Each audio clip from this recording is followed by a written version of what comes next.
Welcome. As you realize, I'm talking English because we have a very special guest today. Our today's guest just came from America. He's American. Welcome, best-selling author and life coach, Jairek Robbins. Thank you for having me. It's good to be here.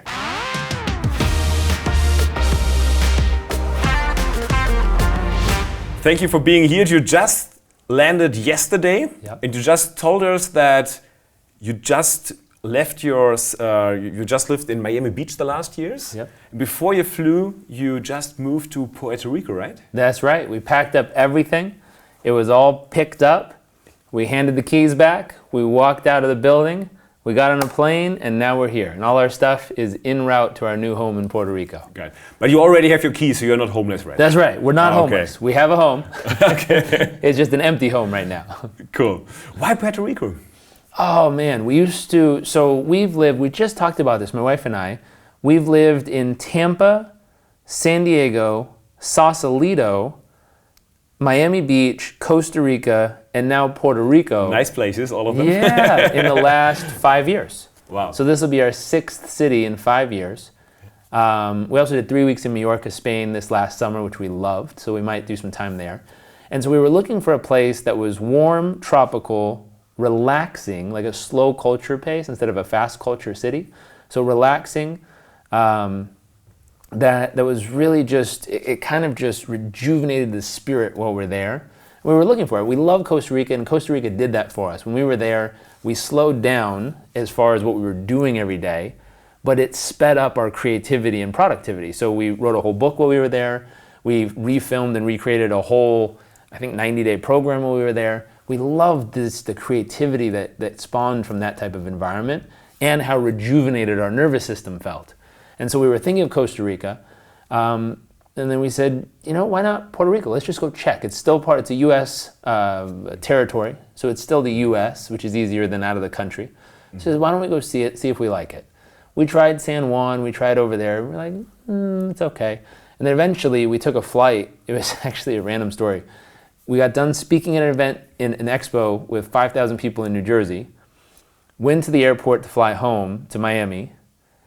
All the flights were canceled, delayed because of a big storm, and there was 2 flights open, Puerto Rico or Naples, Italy. Naples, also a nice place. Both sounded cool.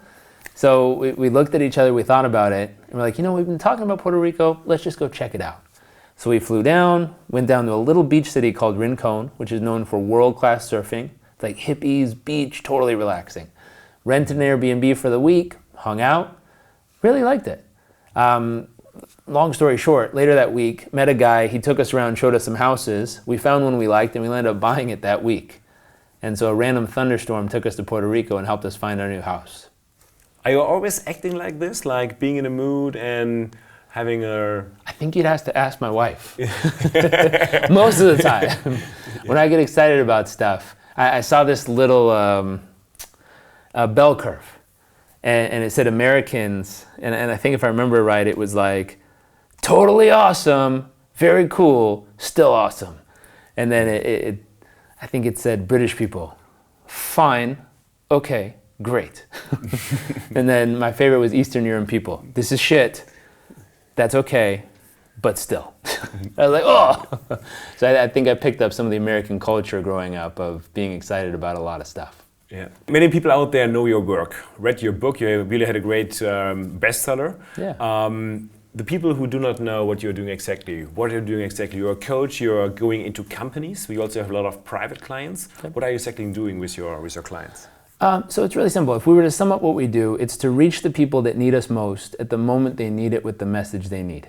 And I always say, I don't know who they are, where they are, what they need, but every day we push out good thoughts in order to find them. We do it through social media, books, programs, online trainings, in-house trainings, corporate trainings, one-on-one coaching clients, all that stuff. None of those things are what we do. Those are vehicles we use to transfer information. And so as we're transferring that information, our hope is to get to someone in the moment they need it. And every day we get messages from around the world. I just got one that was beautiful. And they're as simple as... What was the context? So it was a lady who, her husband had died. She lost her son to suicide so many weeks or months later. She felt in a deep, dark hole and completely exhausted. And I can read you just a couple lines of it. Yeah. It was very touching. Let me see if I can find it real quick. It just came in on Instagram. She says, I don't know exactly what happened to me over the last 8 years. There were so many traumas over the course of my life, including the suicide of my husband, I mixed it up, in 2005, that I actually got through with the help of God. I was resilient till I wasn't. I lost my pro boxer boyfriend that I loved so much deeply, probably to head trauma from boxing. That broke me, but I got sick. The real estate market tanked in the US. I acquired insurmountable debt and I lost everything I had and loved in Massachusetts and moved to San Diego to be with my daughter before she had her first child. Nothing was working, no matter which way I turned or tried for years. I became severely depressed and anxious. Years earlier, I had met you at a Keller Williams in Easton. The first seed planted that maybe an apple didn't fall far from the tree for you. You exuded the servant heart, and you can't fake that. When I was in a place I could not get myself out of, no matter what I tried, my son put Netflix on for the iPad, and for some reason, first thing that popped up was something from your dad. And she goes on and on and on, all these different pieces, and she says all that to say thank you. God has worked through you, Amanda, your father and family, the thousands of others to help me in this place. I can't believe I'm alive and weathered these storms. And just so you know, you make a difference, even or especially to people you don't even know you're impacting. What does it mean to you to get these feedbacks as encouragement? So these are beautiful. And we're blessed, honored, I always say, to receive little messages like this every single day. And the simplest ones are, thanks, I really needed that.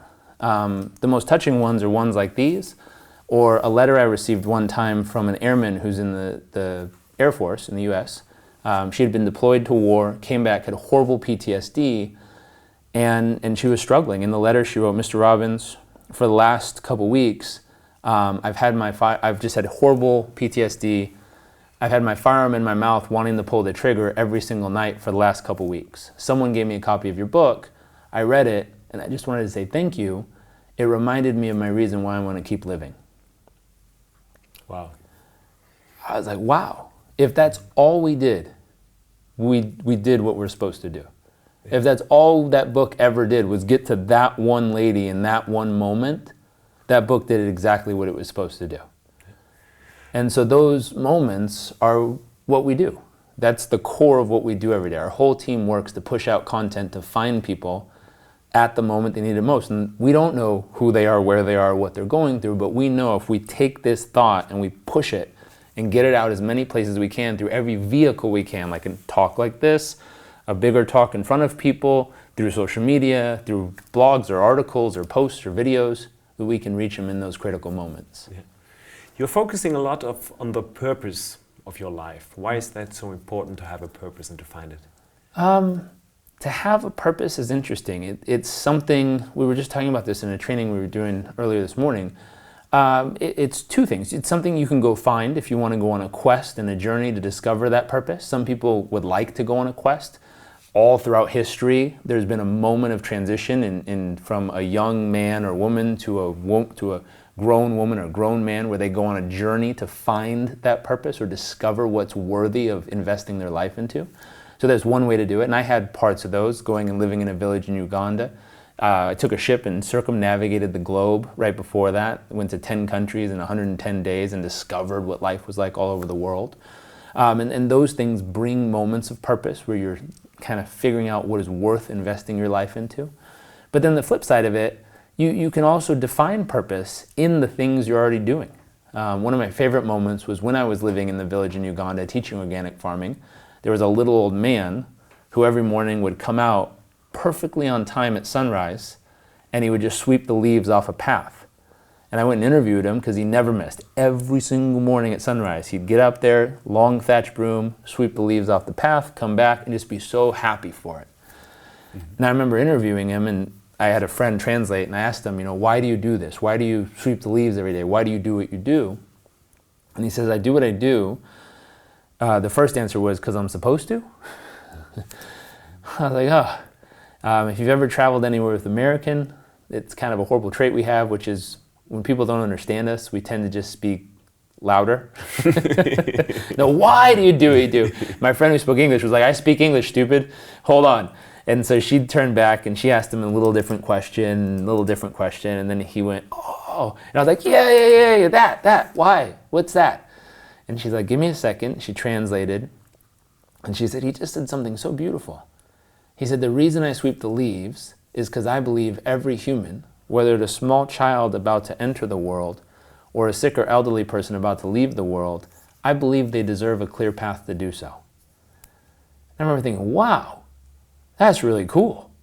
And this was a 60, 70-year-old man who lived in a clinic, who lived in a closet with a cot inside of this broken down little clinic in Kengulamira, Uganda. I was like, wow, but this guy has more purpose in his life than most people I know who have all kinds of cool fancy jobs and companies and experiences and degrees. How is it that this little man has so much purpose and they lack purpose in their life? Yeah. What is your purpose in life? How would you say, what is your purpose? Why are you waking up in the morning and standing up? Yeah, so there's purpose and goals. The purpose I sum up in kind of three-step process. We go out and we decide what we want in life, whether it's a goal or something we're working towards, and the purpose I attach to it or to connect to it was one, what I said earlier, so to reach the people that need us most at the moment they need it with the message they need. The process of that, though, I sum up in learn it, live it, give it. And learn it means whatever it is you want in life, you have to learn what it takes to get it. you can't skip that step. You need to come to sites like yours and training programs and events, and you got to learn. How do you actually get that result? I always talk about creating my own personal PhD program. This is if I were to spend 12 years in a PhD program mastering a topic, what are the books I'd read? What are the programs I'd take? Who are the people I'd want to learn from?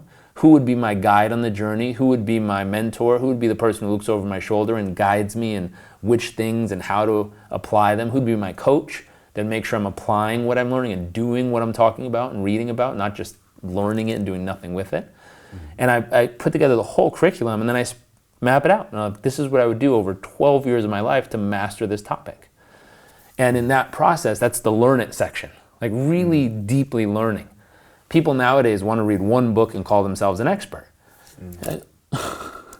That's like taking one, martial arts class and calling yourself a black belt. You can do it, but there's a consequence if you meet the real black belt. And so this concept of deep learning. Second piece is living it. So as you're acquiring the knowledge, applying it and saying like, how does this work? Like I know this is how it works for them in the book, but how does it work for me in my life? Integrate it. Yeah, integrating it and using it and seeing what works and what doesn't. And then third, when you find what works, give it, pay it forward. Be like, hey, out of all my years of learning, out of all my years of applying and testing and refining, here's the most useful stuff I've come up with. And share it with people. Find a way to do something like this and literally just give it to people. But do we need 12 years to find our purpose? Sometimes. I've met people in 60, 70, 80 years old and you talk to them and they're deeply, deeply concerned because they feel like they've never discovered their purpose in life. And I've met other people very, very young who said their purpose is just to love everyone around them. Yeah. They're like, oh. The neat part, there was a psychologist I think she was at Yale, Amy, I believe it's Wenzowski, if I'm saying it incorrectly. I apologize, Amy. But she came up with something called job crafting, which they use at Harvard and other schools. And basically what they say is take the task you do every day. And then we take the task, and she says, write it in a way as if it's a burden. Meaning, I have to do this task basically in order to get paid, and I'm willing to put up with this just so I can get that. Write it that way, number one. Number two, write it as it's a career. It's something you're excited to excel at, excited to get better at. And so I'm excited to improve at this task so that someday I can hopefully master this task and I also get paid for it, which is pretty cool. She goes, write it one more time as if it was your mission on earth to do this. You were born to do this. This is what every cell in your body was made for. Write it out that way. And for that little old man, it goes, I have to sweep the leaves so I can get food. And I hate doing it, but I'm willing to do it just so I can eat. Or I enjoy sweeping leaves, and someday I might become a master sweepsman. Or a master of the sweeping craft. Or I believe I'm clearing a path for people to enter and exit this world with dignity. How long How long did you need to find your purpose? When was the point that you really find out, I want to be a coach, and that is the thing I want to focus on? I don't think the purpose of my life is to be a coach. I think coaching is a vehicle to help transfer a message to people who need it. Same thing with speaking. People email me and they're like, how do I become a speaker? I was like, you're paying attention to the wrong thing. Spend time figuring out what's a message that the world needs to hear. People are like, how do I get paid as a speaker? I'm like, you're focused on the wrong thing. Find a message that the world needs to hear, start sharing it everywhere. And as people start to hear it, it'll resonate. When it resonates, more and more people will want to hear it. As more and more people want to hear it, companies will start reaching out saying, hey, there's a demand of people wanting to hear what you have to say. We have a bunch of them here. Can we bring you out so you can share it with them? Or an owner of a company will say, wow, I just heard your message. My people need to hear that. And I went and talked to 6 people in a YPO meeting in New York City. So these people run major organizations in New York, which are a big city, big deal. Out of that meeting, 3 had me within the next week come and talk to their entire company about the same stuff. One of them, which is at Santander Bank, is still sorting through the details to get me over to the bank to have me come talk to his whole team.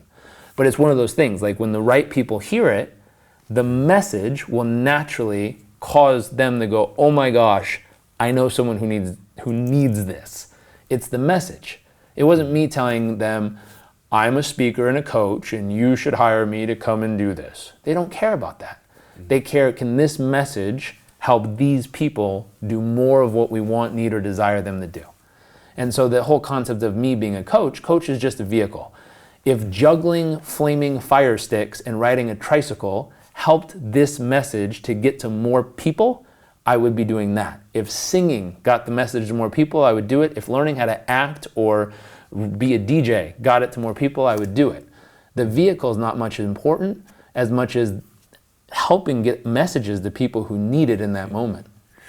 When did you find out, and ask another question, when did you find out that there's a message inside you which needs to get into the world? Because you started quite young. Yeah, I started at 18.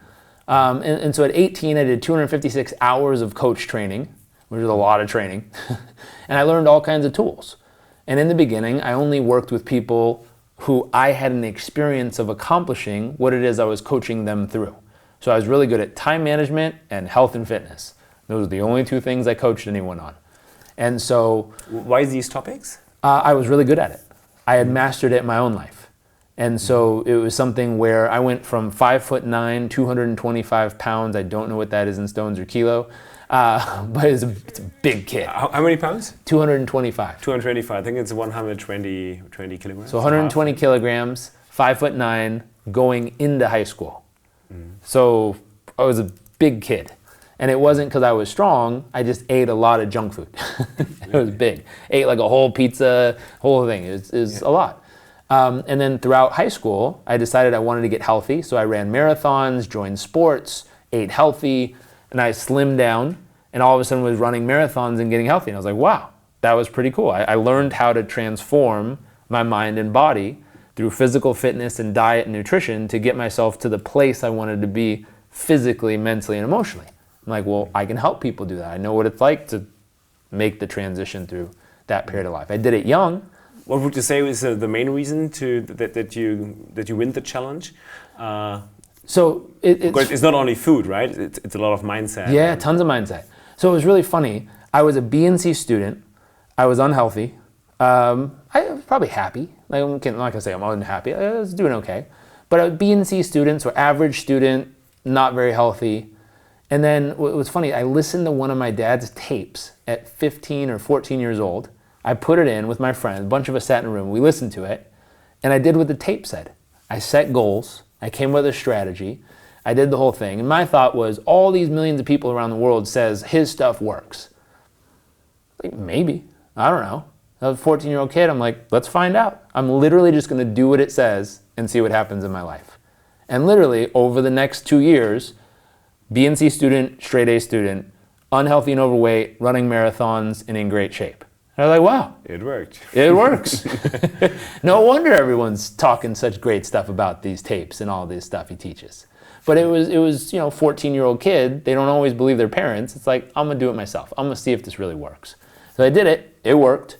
And it started to transform little areas of my life. And I remember at that time, I learned it. I lived it. I was applying it. And my friends were like, what happened to you? I was like, I did my dad's tapes. And they're like, very funny. I'm like, no, shit. Like, seriously, you should come try them. And I'd get friends together at my house and be like, we're going to listen to the tapes. And we're going to do what they say. And most of my friends were like, whatever. Okay, no thanks. But I still get letters. I kept doing that where I would just use his material and share it with people. And then at some point, I can't remember the exact moment, but at some point, I remember someone asked me to help them. And I was like, oh, here, use my dad's tape. And I went to go hand it to them. And they're like, no, I don't want that. I want you to help me. Do you remember? I don't remember who it was, though, but I remember going, are you sure? It really works. And then being like, no, I want you to help me. I was like, okay, I guess I can. And I think that was that moment where it was like, I'll give it a shot. Let's see what happens. I mean, the worst could happen. I screw it up and I just give them the tape. But let's just see. And I helped them and I think it worked. And so I was like, oh. And I'm like, let's try it again. There was a neat part where I transitioned, where I was in the nonprofit. And I was helping in a nonprofit work, which I loved. It was so cool. We were helping with homelessness, youth empowerment. We were helping with leadership programs in prisons and all these amazing things. And I loved every part about it, except for when I get my paycheck. I was like, why do people that do such good things in the world get paid so little for it? That kind of sucks. Like teachers, nonprofit workers, people doing really good things to help people, to help society, you get paid this much money. That's not cool. And so I remember looking around thinking, what else could I do that's 100% focused on helping other people, a helping profession? So a helping profession, what else could I do where I'm helping people all day, but I can get paid better than this for it? And I remember I walked across the courtyard in the office, and a friend of mine ran the coaching department, and I went over and I asked her, I was like, what do you guys do here? Like, what do these people do? She's like, oh, we coach people. I'm like, what is coaching? She said, it's helping people. We help people in their health, we help people in their business, we help people in their finance and their relationship. How old have you been? 18. 18. Okay. 18 this time. Yeah. And I remember going, okay, I help people all day, you guys help people all day. And I was like, off the record, how much do these people make? And she showed me, roughly here's how much they can earn if they have a full calendar and coach X amount of clients and stuff. I was like, wow, that's way more than me. I was like, can I do this? And I think she teased me at the time. She's like, sure you can. I mean, put your mind to it. I was like, no, seriously, can I do this? And she's like, well, you need to go through 256 hours of training. You need to take a test. You need to show us that you're competent and equivalent in doing it. Then we'll put you on probation for 3 months, and we'll give you 2 or 3 clients to make sure you can deliver. And as long as you really deliver, then we'll take you off probation and we'll let you go from there. I was like, okay. So I did all the studying, did all the training, did all the stuff, got my first couple clients, helped them with time management or helped them with weight loss and physical fitness and planning. Mm-hmm. It worked. They liked it. And I wasn't an A+ diamond level super coach in the beginning. I was an average coach because I was just learning. And so I was like an average coach, doing pretty good, learning the ropes, learning how to do it. And that was now 16 years ago. And so for 16 years, I've been using coaching as a vehicle to help people. Yeah. And it's my favorite thing. I think a lot of people getting in the coaching profession right now, sometimes, like professional doctors, are getting into it for the wrong reasons. If I sat down and interviewed a doctor and I said, why did you decide to become a doctor? If they say anything except for, I love helping people heal, it's probably not the doctor I want to go see. Mm-hmm. If they say, well, doctors make a lot of money, obviously. Wow, that's not the doctor I want doing the operation on me if I'm gravely sick. I remember there was a doctor in Uganda who saved my life. I had malaria twice, got told I had 6 days left to live, and this dude was there seemingly 24 hours a day at this little tiny broken down clinic trying to keep me alive. Yeah. And I remember thinking, wow, This dude is not making a lot of money, but my God, is he dedicated to helping people. Yeah. That's beautiful. I read that that's story. A great It doctor. was an amazing time for you, right? As you said, the doctor said there are six days left. Yeah. If you don't find a solution for malaria, Yep. you're dead. Dead. I had 55,000 parasites per one red blood cell. Way too many. Not supposed to ever do that. Yeah. But meeting can a you tell us- doctor who really cared made all the difference. Can you tell us a story? Because you grew up, I think, without usually choosing medicine. Yeah. And you were not sure what to do, choosing the medicine, not to choose the medicine. Yeah. And you called your mom and your dad. Can you tell us the story? Yeah, it was funny. Not funny.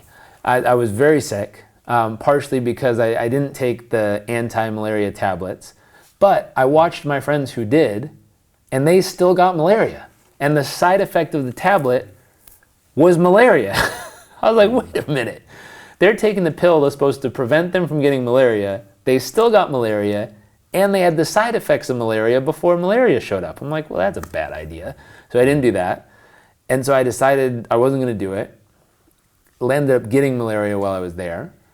And at first I didn't really know. I just felt tired, felt a little, headache, sweats, not too good, stomach stuff. Like, maybe I'm a little sick. Maybe it was the food, maybe it was something. Didn't care.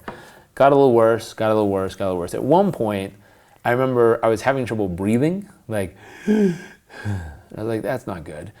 My fever got so hot I couldn't even walk. And I was just lying on the ground. I was like, something's really wrong. We need to go. And we went to the hospital, and the doctor was like, I think you have malaria. My question was, you think I have malaria? Could it be anything else? I'm like, it could be, typhoid. It could be malaria. It's probably malaria. I was like, probably? None of those are phrases you want to hear when they're diagnosing something they're about to treat you for with heavy medication. You don't want to hear I think or probably or maybe. And so they didn't sound very sure. So we went and saw another doctor, and he was like, it's definitely malaria. I'm like, okay, I believe him more because he said definitely. But what's going on? And he's like, you should take this shot. And I was like, are you sure it's malaria? Because I don't want to take a shot for something that's going to accidentally give me malaria if I don't have it already. So we went back and forth. He finally said, let's just do a blood test. So he did a blood test, pulled it up, showed me, and he showed me some screens of my blood. And he's like, we did the calculation, and you have 55,000 parasites inside of each one red blood cell. Every 8 to 10 hours it hatches, kills the cell, lays eggs and all the other cells, dehydrates you, and multiplies. That's when he said, based on the number of malaria per cell, you have about 5 or 6 days until that's it. I was like, until what? And he said, until your body wouldn't be able to sustain itself. I was like, wow. And he's like, basically you die. Like, oh, that was not the plan. I had a big life vision at 20 years old of all the things I was going to do. You were 20 years old? Yep. So at 20 years old, my goals were inspire 1 million people, make millions of dollars, travel around the world, become a world-renowned speaker, write a best-selling book. There were all these things I wanted to do. You already knew all that with the age of 20? Those are the things I wanted to do. Dreams, goals, vision. Wow. The problem was, it was more concerned with checking boxes and achieving stuff than with the real core underneath it. And the core was always there. Helping people was always the core. It's just, I kind of got persuaded or shown of wow, look at all these things you're supposed to achieve in the world. And being there, being told I had 6 days left to live, had me sit down and say, well, wait a minute. If I only had 6 days, what would I do with each one of those days to make sure I'd be happy, thrilled, completely content if that was the last day? How would I live? How would I treat people? Where would I go? Who would I want to be with? What would I want to work on? What projects would I want to create? And someone said something the other day, I heard it. They said, you die twice. First is your physical death. That is inevitable. All of us will die at some point. The second is the last time someone speaks your name. That one is up to you. And it depends on how you choose to live. I remember thinking, whoa, that's crazy. At some point, by the way I choose to live those 6 days, it'll determine the entire legacy of who I was and how I'll be forever remembered. I was like, how would I treat people to create a legacy that continues to help people far beyond myself? How would I talk to people? How would I communicate with them? What kind of projects might I work on that would far outlive me as a physical presence? And it started to redefine what now I call my ideal day or my perfect day vision of, could you design a day where you really take life by the horns and you squeeze every opportunity you can. When life gives you an opportunity, you go for it. A type of day where when someone you love, you have a moment to pour your heart and soul into them, you pour every ounce of love into them without holding anything back out of fear or anything like that. You just pour every ounce of who you are into them. And a day where you can extend the legacy, where people will continue to remember the impact you made in their life by the way you chose to live. And so I sat down and tried to design that day for myself. I was like, I don't know. If I got stuck here, I'm on the other side of the world. If I died here, I can't get home to my family. You know, if I got on a plane and tried to fly, they're going to quarantine me. They're not going to let someone that sick fly. No way. So I can't get back to my family. I don't really know anyone here besides the people I was there volunteering with, and they're busy, still teaching organic farming in the villages, so they're busy. They come visit me once a week. But how could I choose to treat the people next to me who are lying in a hospital bed? How could I choose to treat the doctor? How could I choose to treat the people who are all around me? And it just changed the perception of how I went about every single moment of that day. And each of those days. Luckily, for anyone watching who has been holding their breath the entire story, I lived. Some people get very worried in that part of the story. I've literally had someone run up to me at the end of a conference and go, "What happened? Did you make it?" And I looked at her and I was like, "Really?" I'm like, "I'm still here." And they're like, "Oh, thank goodness." It felt like a TV show in their mind. They're like, "Did he make it?" I was like, "I'm still here." Yeah. So I survived, and that was 20, so that was 15 years ago now. It was a long time. And for a while I had to learn. I lost probably like 27, 30 pounds that week. It was crazy. My body shrunk. My muscle went away. I was very weak. I was anemic, low red blood count. I remember I came home and it was tough. I tried to run, just out of breath, out of wind. And so I had to rebuild my entire mind and body from that. And a few things I did over the years to rebuild was I eventually ran a marathon, eventually ran a triathlon.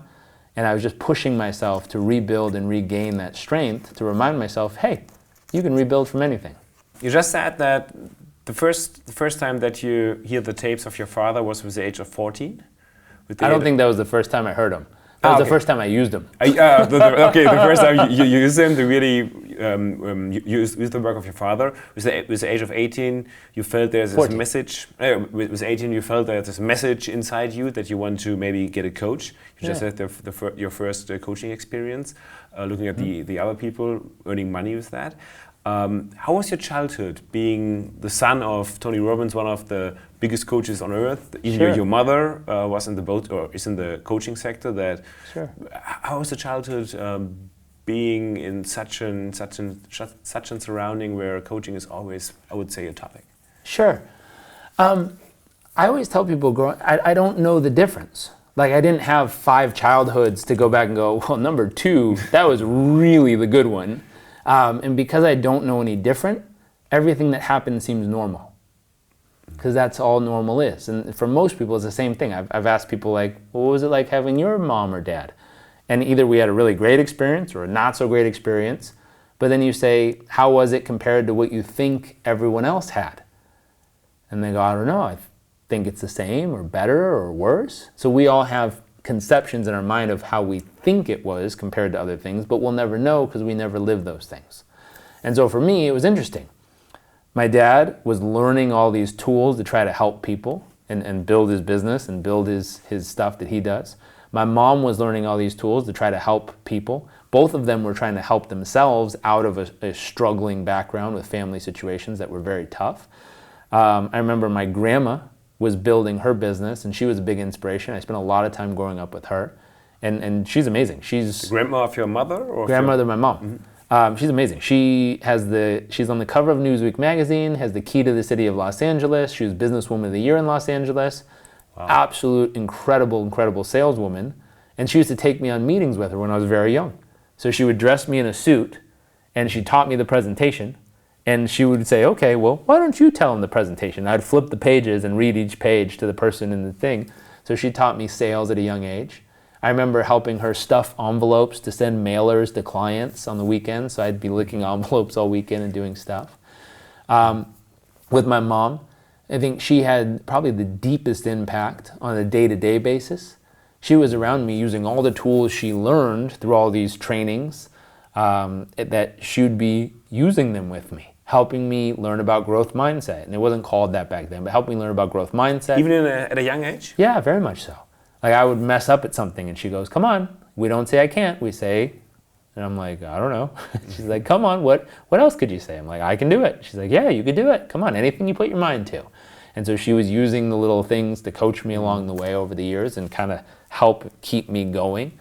And then there was Dad. Dad was going out and making the impossible possible. He was taking things that most people dream of and making them reality.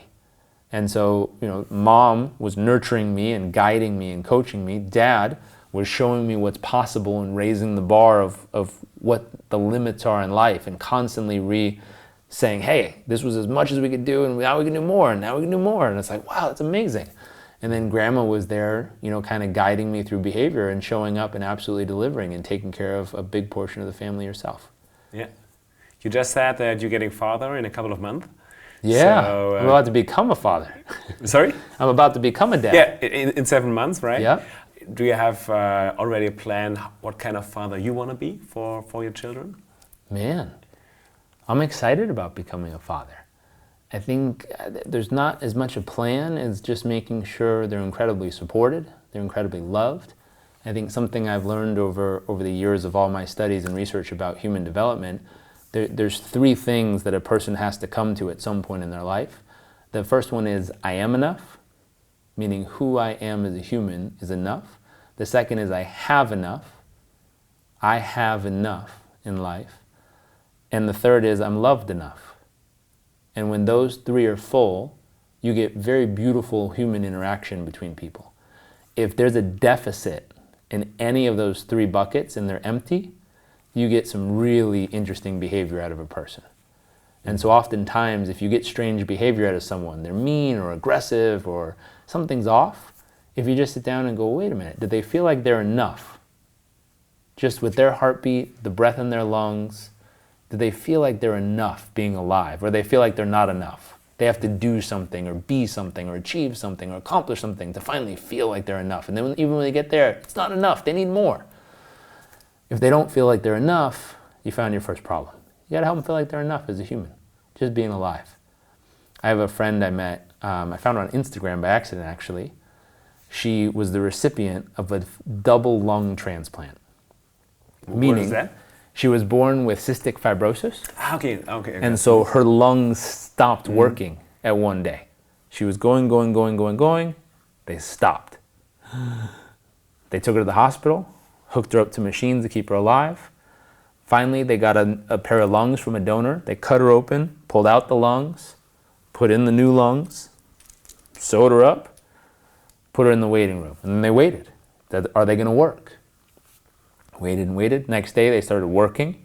Little by little, it started to come together. It was like amazing. And so they were like, okay, you're good. You can go now. And so she went out and lived life. She did athletics and sports. She met a boy. They got engaged, eventually got married. And then they were having this great life. And then one day, out of nowhere, she kind of had this like seizure. They rushed her to the hospital and the lungs were going to stop working. And the hospital said, I'm so sorry, we already did a double lung transplant. There's nothing else we can do. So we're going to go ahead and release you from the hospital, put you on hospice, and just let you slowly live out your final days. She went home, was in tears. She told her husband, I didn't fight this many years to give up now. Please help. They wrote 100 letters to 100 hospitals saying, please help us. Because the hospital they were at said, we're not going to help anymore. Out of the 100 letters, 4 hospitals wrote back and said, we'll try. One of them, UCLA, said, come here, we can help you. And they took her in, and they put her on a list, and they had to wait for a new donor. And they waited and waited and waited, and one day they got the call, we have a new pair of lungs for you. They rushed her in the surgery, cut her open again, pulled out those lungs, put in the new lungs, sewed her up, like you're ready to go. And they sent her back out. And they were waiting. I interviewed her and her husband for our podcast, and as we were talking, he said, the biggest smile I've ever seen on my wife's face, ever. And he said, I wish I could say it was our wedding day, but I'd be lying. The biggest smile I've ever seen on my wife's face was the day after she got her second double lung transplant. She was waking up, she was on medication, she has the tube in her throat so she can't talk, but she can write on a board. And as she started to wake up, something happened, and she started scribbling on the board. And the smile on her face got so big, and she turned it around, and on the board it said, I can breathe. And I remember just thinking, wow. So many of us can go and fill our own lungs with air without having to think about it. And for this young woman, that was literally one of the most magic moments of her life right there. The ability to fill her own lungs with air at will. Crazy part is, so many weeks later, something started happening in her chest. They rushed her back to the hospital. Her heart was slowly filling with fluid, and they had to have open heart surgery, cut her open, put a tube in it to drain the fluid out of her heart. That was her second open heart surgery she had had. And I remember seeing this little picture of her. I have it, I can send it to you. It's graphic, but she's sitting in a hospital chair with her glasses on. Her gown's open just a little. There's stitches straight down the middle, all the way down. There's a tube coming straight out of here that's draining the fluid from her heart, and she's sitting there with a big smile with thumbs up. It's beautiful. It's beautiful to see this young woman so happy, beaming with energy and life, who just had her second double lung transplant, her second open heart surgery. And it reminded me in that moment, if our heart is beating on its own will, if we can fill our lungs with air, we have enough. But so often, many of us get caught up in the thought of, what does it mean to have enough? Is it a big enough house? Is it a car? Is it traveling? What is enough? And then you meet a young woman like Kayla, and I recommend, follow her on Instagram, please. She's wildly inspirational. Kayla Haber is her name. Fight to Breathe. Yeah. Hopefully we'll put that in the video somewhere. I can remember a situation in my life where my wife was in coma. Is it coma? Is it, yeah. And I had a smile in my face because she was alive. That's right. So in these kind of situations, you think different about life and what is really important. That's right. And as a father, I hope I can help our little one feel like they are enough, they have enough, and they're loved enough. Yeah. Can you repeat the three questions again? I think they're very important to question yourself where you are in life right now. Yeah. Are you enough was the first question. The second question was? So, I have enough, I am enough, I have enough, and I'm loved enough. And those are the three buckets. Yeah. What are you doing with your clients, with people? What do you recommend? What can I do when I cannot answer the question with a full yes? So what are the points? What are the techniques, the tools, the strategies you work on in your work with the people? Totally. It depends on which bucket.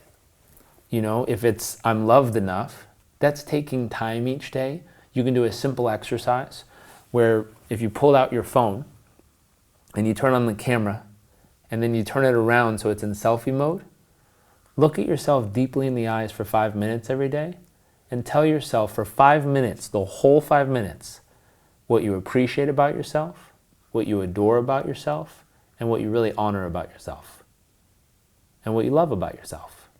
And if you spend 5 minutes a day saying, I love this about myself, and look straight in your eyes, I appreciate about this myself, I honor this in myself, and I really adore this in myself, you'll start to fill that bucket of really feeling the love. I'm loved enough. In order to have enough, oftentimes it's getting around moments in life, getting around other people, where maybe go volunteer at the hospital, go volunteer at the cancer ward, go volunteer at the cystic fibrosis portion of the hospital, go volunteer where people are in a coma. And you walk out of those moments helping them with all that you can, walking away thinking, wow, I have more than enough. I can breathe, my heart works, I'm not sick or injured or hurt or have cancer. My God, I'm blessed. And you feel alive, you feel grateful, you feel blessed in those moments. So we talked about having enough, we talked about being loved enough, that I am enough. This is a very interesting concept. This is where you have to spend time asking yourself, what does it mean for me to be enough? As a human, to be enough. What does it mean to me to be enough? And you got to define it. And this is one of those open ones where you can write down, for me to feel like I am enough, here's what I think has to happen. Now, what I would recommend, either getting a coach or getting a therapist, depending on what's written. Sometimes therapy is needed here where you're like, wait a minute, let's work through some of this trauma or drama in your life. And the therapists are great for that. Or if it's all positive, upbeat, good stuff, get a coach. Lighter stuff you can handle with a coach and say, okay, great, let's work through this. And let's sort it out. Let's figure out where that story came from. Let's figure out how you crafted it. Let's figure out why did it show up that way. Some of my favorite questions that deal with this kind of light psychology is, who did you desire love from the most as a child? Who did you think you had to be in order to receive it? Who did you think you could never be, or you thought they would take their love from you? And the fourth is, who are you today? Oftentimes, we're a reflection of who we thought we needed to be as a child, and we're still living that way 42 years later. We're nothing more than a reflection of who we thought we needed to be to try to get our mom or dad's love or grandma's love when we were that big. And what happens is if you start to do this work, you'll start to realize, wow, the story I've created with the rules and outline of who I think I need to be is nothing more than something that's self-created. Now, if you created the story, you can recraft the story. And at this stage, 42 years old, you can say, what does it mean to be enough now? And how has that evolved over the years? And you can appreciate, so I always, 3 things. You can acknowledge what the old story was. You can appreciate how it's helped or served you over the years. And then you can adjust it to what it needs to be to support you as who you are now. Because oftentimes who we were back then when we first created the story is very different than who we are now. You have to update it. Kind of the 7.0 software version. Yeah. Do you have any daily routines or something special you do on a routine basis? Meditation or self-reflection? Tons. Tons. Yeah. and it depends on what you're optimizing for. If you're what are you doing? Yeah, so I optimize for a couple of things. I optimize for longevity, meaning how to live a long life, happiness and fulfillment, how to feel alive and fulfilled and happy, strength and resilience, how to make it through hard times and be prepared for when things get difficult. And those are kind of things I optimize for in my own routine, to be prepared and resilient and happy and joyful, and also to live that ideal day so that. And how do these routines look like? What are you doing? So these are some of the things I've learned over the years that really make a difference. So to start today, I always do a meditation to start the day. I've tried lots of different meditations, chanting meditations, walking meditations, silent meditations, all kinds of stuff. One of the favorite things I love is there's a really cool device we use that tracks your brain waves and shows you how your brain is responding to the meditation. And so when you have thoughts, you see your brain waves go like this. When you have no thoughts, they drop to the bottom and they're calm. Yeah. And the goal is, can you train 2 things? Can you train calm and focus? And it's like, wow, I learned that from a client of mine who's an ex-Navy SEAL. He used to train the snipers for the Navy SEALs. And he said, there's 2 things you got to master as a sniper. Number 1, laser focus. Because if you can't focus, you're either going to shoot the wrong person, shoot your person, or miss altogether, and you're no use. You have to hit the target.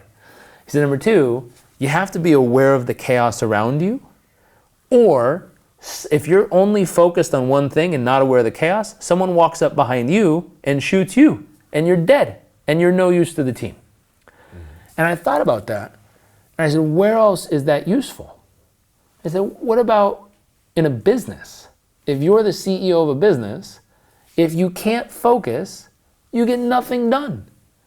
And if you're not aware of the chaos, one of your team members make 3 bad decisions and you're out of business. I'm like, oh, business owners need that. I said, what about parents? If you have little kids, if you can't focus, you get nothing done. If you're not aware of the chaos, kid number 3 accidentally burns the house down. Parents need this. In every category I went through, parents, teachers, business owners, How athletes, do I get focus? Everyone needs it. How do I get it? And then I asked the question. I was like, I went back to my friend at the Navy SEAL. I'm like, how do you train Navy SEALs how to do this? And he gave me this long list of shit they have to do. And I was like, oh, I don't know how to get most people to do all that. So I went and hunted for all this stuff that was out there. The closest things I could find that really helped build that muscle is meditation. Then I went to my business clients and I said, okay, you need to meditate for 20 minutes a day. They said, I've tried that, it doesn't work. I was like, what do you mean it doesn't work? All the research shows it works. All these other people shows it works. You say it doesn't work. They're like, yeah, I close my eyes, I talk to myself for 20 minutes, I open my eyes, nothing happened. I was like, shit. So I kept searching until I found neurofeedback, the giant helmet you put on with all the little sensors for $25,000. So I found all these things, and I finally found this little device we use, inexpensive, goes on the head, measures the brain waves, and gives neurofeedback as you're trying to meditate. Mm-hmm. Close your eyes. When you completely clear your thoughts, you hear birds chirping to tell you you're doing it. The moment you have thoughts, you hear thunderstorms and lightning bolts because you have a storm in your mind. I was like, oh, it trains the brain how to find focus and calm. And I was like, amazing. One of the coolest things, I sat on a flight from Paris back to Chicago. Gentleman sitting next to me, we started talking. He says, what do you do? I said, I coach people on performance. He goes, really? That's amazing. I was like, what do you do? He said, I'm a researcher in child psychology. I was like, that's cool. And he goes, as a matter of fact, there's something we use you might be interested in. It's this device we use. We've had the children use it in a 30-day research study. And what we've had them do, put the device on, and for 3 minutes, it's not meditation, it's a game, they say. For little kids. Kids struggle with ADD and ADHD. Put the device on, say do it for 3 minutes. Try to get as many birds as you can. The person who gets the most birds wins. Say do it, kids try to figure out how to get the birds. Over 30 days, they were able to massively reduce, if not completely eliminate, the medication needs with better results in focus for the little kids. Wow. That's amazing. And so my head was literally like, why is not everyone using this? And so it's something I'm very excited about. So that's one meditation? thing. Meditation. Second thing we do is I ran across a gentleman named Wim Hof. I don't know if you're familiar with him. He's from the Netherlands, close by. That's right, yeah. Mr. Wim Hof. And so I ran across Wim, and we crossed paths in San Francisco one time, and he threw me in an ice pool and taught me how to breathe, and I was like, this is great. So I partnered with him on a program that we built, teaching people how to activate what my friend at Stanford Neuroscience calls, Dr. Andrew, he calls it super performance. So how do you get all the benefits of fight or flight without any of the negative consequence or stress? And I'm like, well, that's cool. And so the 3-minute ice cold shower every morning, plus all the breathing techniques, so the breath holds plus the hyperventilation, which we can walk people through. It'd be the equivalent of doing 30 breaths, like 30 breaths, and on the last breath, number 30, you just blow out and then hold. You hold it for 60 seconds to 3 minutes. You hold it until you feel like, I have to breathe, and then you breathe. And what happens is, by doing this 3 times in a row, little asterisks for the show notes, don't do this near water, do not do this while driving or anywhere dangerous. Really, truly. You could pass out, so do it somewhere safe, lay on your couch. It's easy. But if you do it, that also, the cold water for 3 minutes, 3-minute ice cold shower, or the breathing techniques activates the superhuman version of yourself for up to 4 hours. So it's amazing. So you could do that every day in the morning, the meditation every day in the morning. I like to journal. Something one of my good friends taught me, how to write down 10 thoughts for the day. So I'll just pick a random topic and journal 10 thoughts on the topic. What kind of thoughts? Could be anything.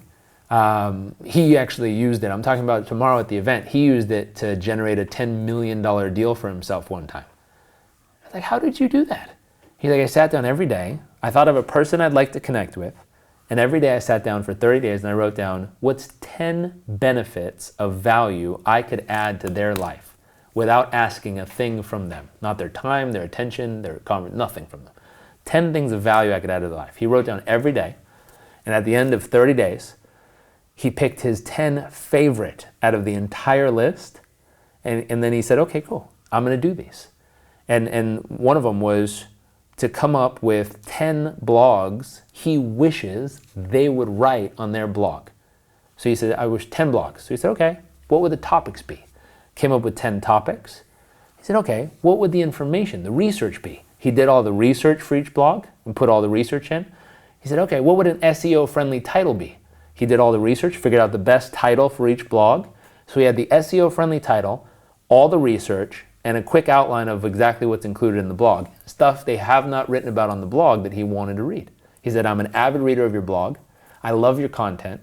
I wish you would write these 10 blogs. Here's all the research. Here's the SEO-friendly titles. Here's a brief description and outline. My gift to you, hopefully it's useful. He received an email back in 10 minutes that said, would you be willing to finish writing these for our site? He said, I'd love to. They hired him as a writer to come and work on their show and write for them. While he was there, every day he looked around and said, what's 10 ways I can make this place better? Every day he wrote down 10 ways he could make it better. After doing it for a while, one of them, he goes, I should do that. It was a software that was missing. Hired a team without telling anybody. Hired a team, developed the whole software, got it up and running, brought it back and showed it to the gentleman in charge. They looked at it and went, wow. Landed up buying it from him for $10 million. I mean, that's incredible. That's a totally different way of networking, just based on 10 ways of adding true value without asking a thing. I don't know about you, but I get emails just about every day of someone saying, hey, can I pick your brain? Can I ask you a question? Can I take something from you? I was like, oh, I love to share, so my answer is usually yes. The challenge is, if you go to a relationship to get something, eventually when you get all of it out and it's empty, you'll have to leave and go somewhere else to find it. If you go to a relationship to give something, it'll never be empty because you're always pouring into it and helping it become more full. And I think that's a mistake a lot of people make, especially in business when they're starting, is they don't feel like they can add anything of value. Usually it's because they have not done their homework and they don't know what value to add. But because they feel that way, they show up and they try to just take. And I think if you spin that around and say, you know, what can I do to really give to these people, it changes the whole dynamic of the entire relationship. So that's one morning routine. Write down 10 thoughts. You can use that as a networking tool, or you can use it as a personal development. Where's 10 things I can improve on today, 10 things I'm curious about today, 10 things I'm grateful for today. All those things are helpful. Mm-hmm. Do you believe in visions? Yeah. Having visions, creating visions in life and try to live them? Sure. Yeah, absolutely. So I'm a big fan of sitting down and mapping out a North Star vision. And a North Star vision is something so big, so bright, and so amazing that it guides you through even the darkest moments of your life. Kind of like at night. So if you go outside, if you and I said, okay, we're going to go outside and we're going to go to the North Star, people realize we're not going to go to the star. We're going to use the star to guide us in the north direction, or whatever direction we're going. What is your North Star? Yeah, so my 20-year vision, I always say it, 50 would be. I started it many years ago, so it's 50 years old. At 50 years old, I'm the happiest, healthiest, strongest, most fulfilled version of myself. It's still 50 years left, or already 50 years old? 50 years old. So I wrote it when I was 30. Oh, okay. So I was 30. So I wrote it 5 years ago. Yeah. Okay. And so at 30 years old, I said, okay, 20 years from now, I'll be 50 years old. Mm-hmm. And I said, I want to be the happiest, healthiest, strongest, most fulfilled version of myself.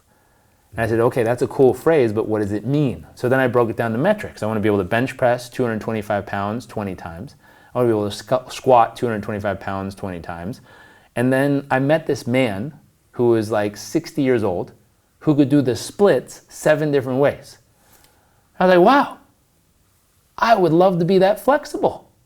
I need to figure out how to be that kind of flexible in life. I thought strong.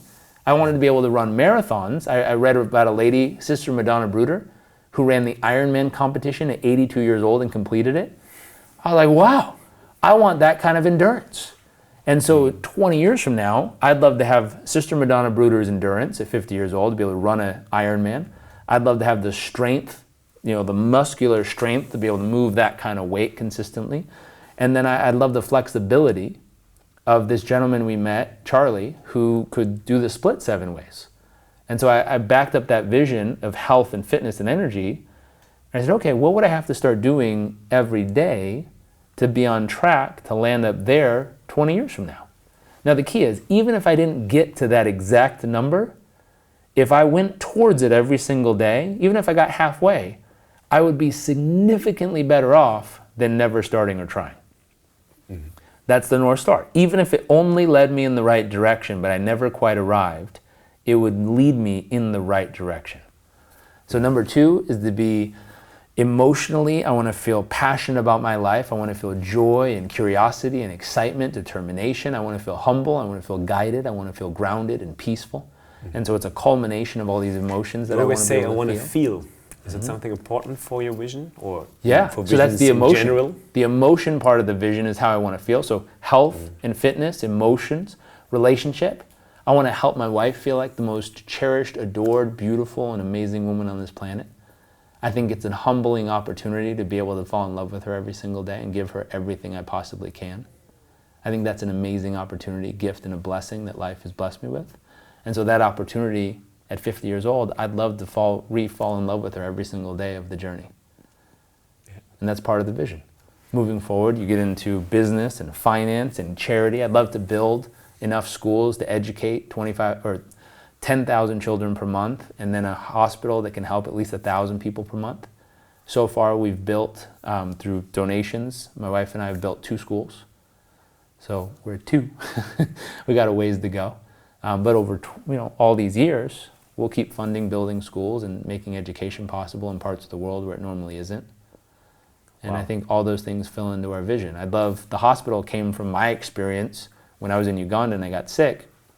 I remember I was at the clinic, and when I was leaving, there was a nurse from Canada who was she goes there every year and volunteers for 3 months. And she told me, I said, what's the best part and the worst part? She goes, the best part is seeing all the beautiful smiles of all the little kiddos and helping them all. She said, the worst part is not having a $2 tablet to give to the kids and watching these kids die of malaria. I was like, how much did you just say it was? She said, $2. My heart dropped.